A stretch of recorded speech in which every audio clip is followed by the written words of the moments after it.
بسم الله الرحمن الرحیم. بەناوی خوای گەورە و میهرەبان، خوشک و برایان و کەس و کارم لە سەرتاسەری عێراقدا سڵاوی خواتان لێبێت. دەمەوێت لەبارەی مەترسی بڵاوبوونەوەی ڤایرۆسی کۆرۆنا لەگەڵتان بدوێم، هەروەک ئەوەی ڕێکخراوی تەندروستی جیهانی وەک پەتایەک تەماشای دەکات کە بووەتە مایی هەڕەشە بۆ سەر مرۆڤایەتی. پێویستە وەک ئەرکێکی نیشتیمانی ئاماژە بە سەختی دۆخەکە بکەین و جێی داخیشە کە لە چەندین ڕۆژی ڕابردوودا بەهۆی قەرەباڵغی و کۆبوونەوەی ژمارەی توشبووان بە کۆرۆنا لە عێراقدا زیادی کردووە.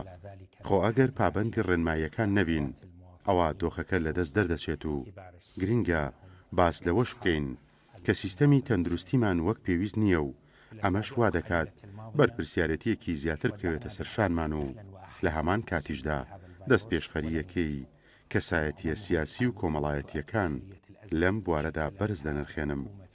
پێویستە هەمووان هاوکار بین بۆ دابینکردنی مادەی خۆراکی و تەندروستی بۆ ئەو کەسانەی کە پێویستیان پێیەتی و میدیاکانیش ڕۆڵی پێشەنگیان هەبێت لە گرنگیدان بە دەست پێشخەریە مرۆییەکانی وەک بانگەوازکردن بۆ کەمکردنەوەی کرێی خانوو، دواخستنی وەرگرتنەوەی قەرز و دابینکردنی پێداویستی بۆ خێزانە کەم دەرامەتەکان. بە پشتیوانی خوای گەورەم قەیرانە تێدەپەڕێنین، بە تایبەتیش ئەگەر هەوڵەکانمان یەک بخەین لە هاوکاریکردنی هێزە ئەمنیەکان لە جێبەجێکردنی ئەرکەکانیان و پشتیوانیکردن لە تیمە تەندروستیەکان بۆ ڕاپەڕاندنی ئەرکەکانیان.